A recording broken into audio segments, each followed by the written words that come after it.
Good evening, I'm Officer Bergeron. This evening we are reading How to Dig a Hole to the Other Side of the World by Faith McNulty.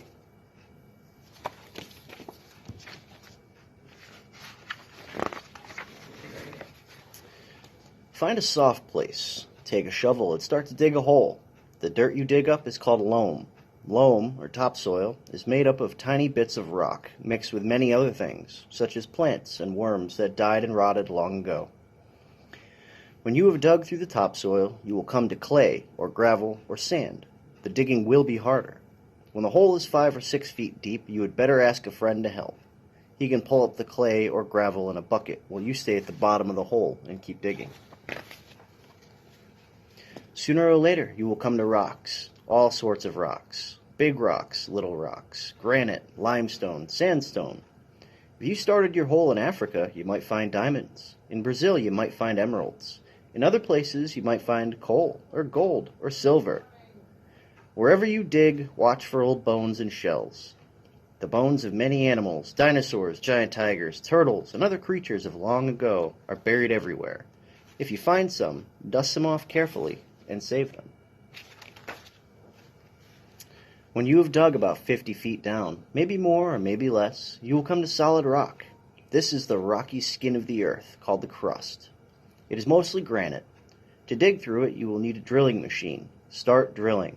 You may hit water. Rain sinks through the topsoil and gathers in pools and underground rivers. If you come to water, you should put on a diving suit. You may come to a lake of black, gooey oil. If you hit oil, it would be best to give up this hole and start another somewhere else. Keep drilling. When you have drilled down a mile or so, the rock will be warm. This is because heat flows up into the rock from the center of the earth. You may hit boiling water or steam. This is because rainwater drips down through cracks onto very hot rock. Sometimes it comes up again. In some places on Earth, hot water bubbles up in springs or shoots up in geysers. Because of the boiling water and steam, you will need an asbestos diving suit. Stay out of the way of geysers. I think that's just generally good advice. If you get caught in a geyser, it might carry you up to the surface and shoot you into the air. When you come down, you would have to start digging all over again. Keep drilling for 10 or 20 miles. You'll come to a kind of rock called basalt. Basalt is a black and hard and smooth and heavy. There is a layer of basalt 2 or 3 miles thick wrapped around the earth. Keep drilling.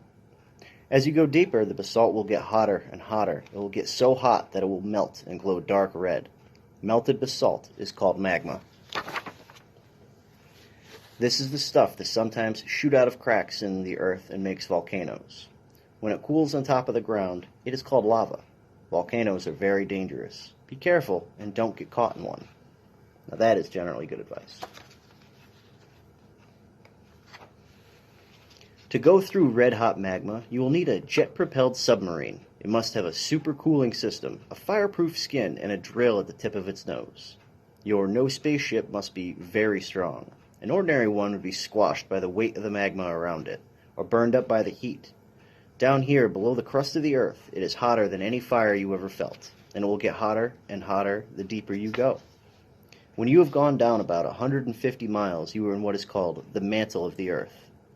The mantle is made of basalt that is melted into goo, and at the same time is harder than steel. It is melted by the great heat, and is hard because of the great weight above pressing it down. Keep drilling. You still have a long way to go. The mantle is 1,700 miles thick.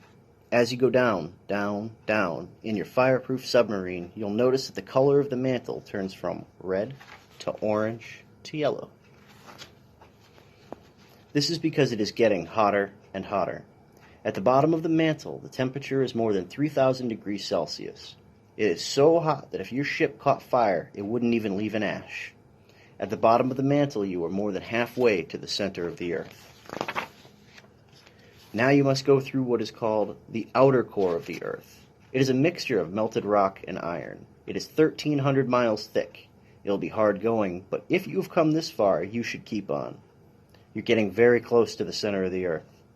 After the outer core comes the inner core. The inner core of the earth is a ball of solid iron. It is so hot it glows with white light. Go 860 miles straight down, and you'll finally be at the center of the earth. The center of the earth is a place where east meets west, north meets south, and up meets down. At the center of the earth, there is nothing under you. Every direction is up. Your feet are pointing up, and your head is pointing up, both at the same time, because there is nothing under you. You will weigh nothing. You will float inside your no spaceship. The illustration there. The weight of the whole world will press down in your ship. Do not stay long. Go straight ahead and begin the long trip up. Go 860 miles through the inner core and 1,300 miles through the outer core. Drill up and up through the mantle, and then through the magma, and then through the crust, and then through rocks and sand and clay. At last you will come to the surface. You'll be about 8,000 miles from where you started to dig on the opposite side of the world. If you start in the United States, you'll end up at the bottom of the Indian Ocean. It will be delightfully cool, but full of sharks. Stay in your submarine and steer it to the top. There you can open the hatch. You'll see the sky and the sun, or perhaps it will be night and you'll see the moon and the stars. If you have a sail, hoist it and start sailing home, or else paddle. When you get home, you can tell everyone you have dug the deepest hole in the world and are very, very glad to be back on top of the earth. And that has been How to Dig a Hole to the Other Side of the World. I hope you enjoyed. Have a good evening.